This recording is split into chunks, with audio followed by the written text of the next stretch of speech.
one sentence, if I were going to describe this device, it would be a wireless air quality monitor for easy installation and long battery life. So both applicable in new construction and also in retrofit scenarios. I think we're going to see a lot more of this going on in existing buildings.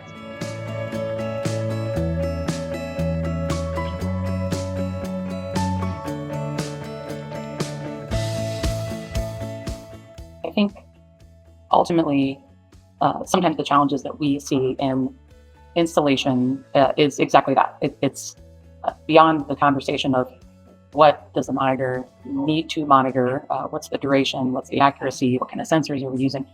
There's a hurdle both for new and existing projects of like, who's going to put this thing in? Who's going to set it up on the network? Is it going to be, how's it going to be powered? Is it going to be PoE, or how many gateways do we need? And does it need local internet access? And then down the line, there's this whole, like, who's going to look at the data thing. Plug for Building Green White Paper number 2 from our IAQ working group there. But ultimately, this takes away a lot of those barriers and admittedly also costs. It's, I think, going to be a much lower cost installation over some wired solutions that I've seen historically come in at 2 or 3 times the monitor cost themselves on new construction. And then for existing buildings, there's definitely a gap there in terms of who can do the install and whose time is it worth for you to pay to do that installation. So hopefully this goes a long way to address that.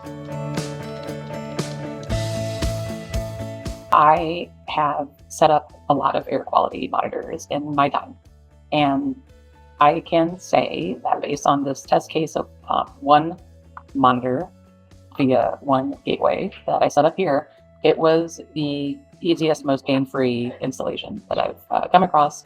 For me, also, there was an extra step removed since I already had other Kaiterra devices, and this one was automatically on my dashboard. But from what I understand, there would just be one more step, and I have a high level of certainty that it also would have been relatively easy.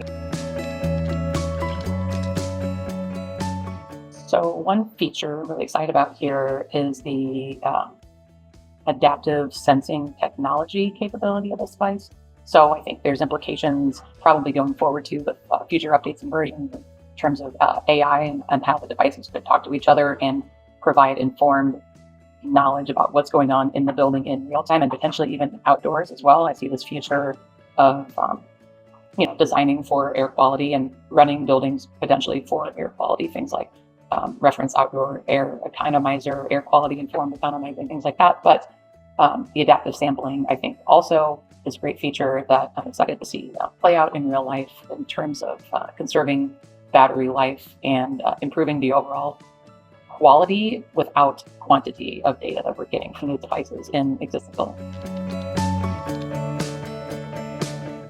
Another thing that I'm really excited about with this device is the bridge it potentially provides between the way we look at air quality testing and monitoring currently for buildings pursuing third-party green building certifications like LEED, WELL, Reset, Living Building.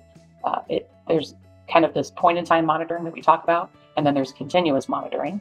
But the quality and the need for the results that we get from those two things are sometimes different. So right now, I think there's value in both of them at different phases, depending if it's new construction or existing building. You might do point-in-time testing after construction before occupancy, and then you might do continuous monitoring. And then if you see an issue, you might need to do that point-in-time testing again.